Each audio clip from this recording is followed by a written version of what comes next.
नमस्कार। आज हम पंचतंत्र की एक ऐसी कहानी की बात करेंगे जो सिर्फ बच्चों के लिए नहीं है, बल्कि ये धोखेबाजी और कह सकते हैं कि क्रिटिकल थिंकिंग पर एक टाइमलेस केस स्टडी है।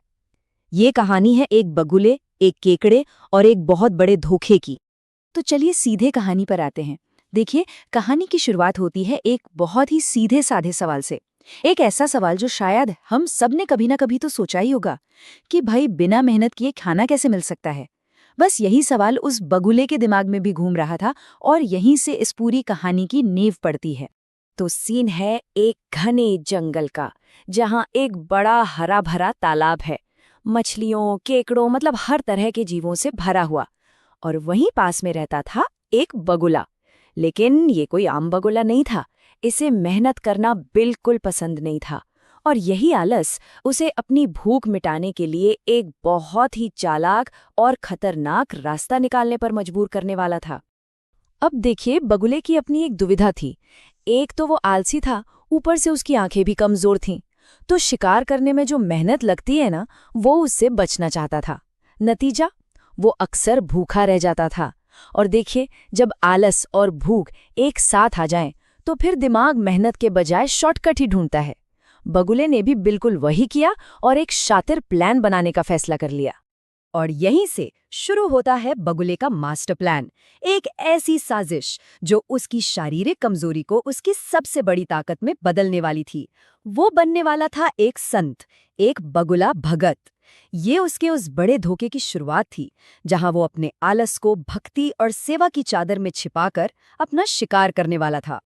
देखिए, किसी भी बड़े कौन की तरह बगुले के प्लान का भी एक क्लासिक ब्लूप्रिंट था। 4 स्टेप्स। स्टेप 1, दुख का नाटक करो, झूठे आंसू बहाओ।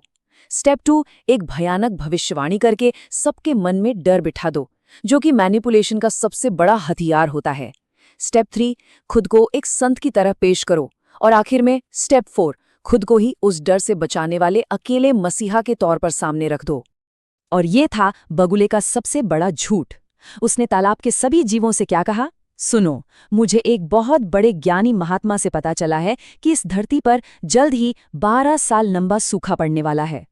अब देखिए, ये तरकीब कितनी क्लासिक है। अपनी बात में वजन डालने के लिए एक ऐसी हायर अथॉरिटी का नाम लो जिसका कोई वजूद ही नहीं है। ये डर पैदा करने का एक आजमाया हुआ तरीका है जो आज भी काम करता है। और बगुले का फेंका हुआ जाल काम कर गया। बस फिर क्या था? तालाब के सारे जानवर बुरी तरह डर गए। और उन्होंने मदद किससे मांगी? जी हाँ, उसी बगुले से जिसने ये डर पैदा किया था। यहीं से धोखे का वो सिलसिला शुरू होता है, जहां शिकारी ही रक्षक बन बैठा था। मतलब जो आग लगा रहा है वही उसे बुझाने का नाटक भी कर रहा था। अब जरा ये देखिए कि कैसे दो अलग अलग दुनिया एक साथ चल रही थी। एक तरफ तालाब पर सब जानवर बगुला भगत जी की जय के नारे लगा रहे थे। उन्हें लग रहा था कि उनकी जान बच रही है। और दूसरी तरफ बस थोड़ी ही दूर एक चट्टान पर एक खौफनाक सच्चाई इंतजार कर रही थी। मरे हुए जीवों की हड्डियों का एक पहाड़।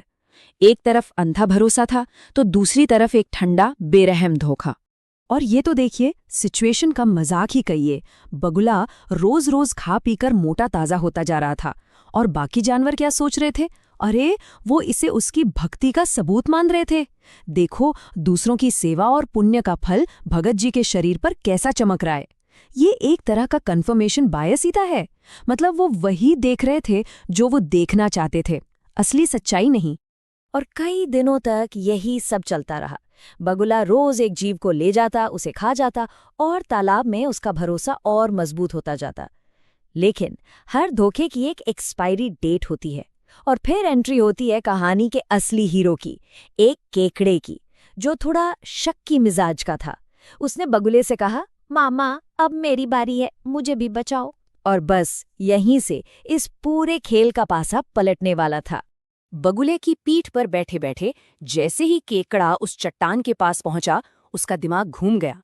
उसने हड्डियों का वो पहाड़ देखा और वो 2 सवाल पूछे जिसने इस पूरे धोखे की इमारत को हिला दिया। मामा, वो दूसरा तालाब आखिर है कितनी दूर?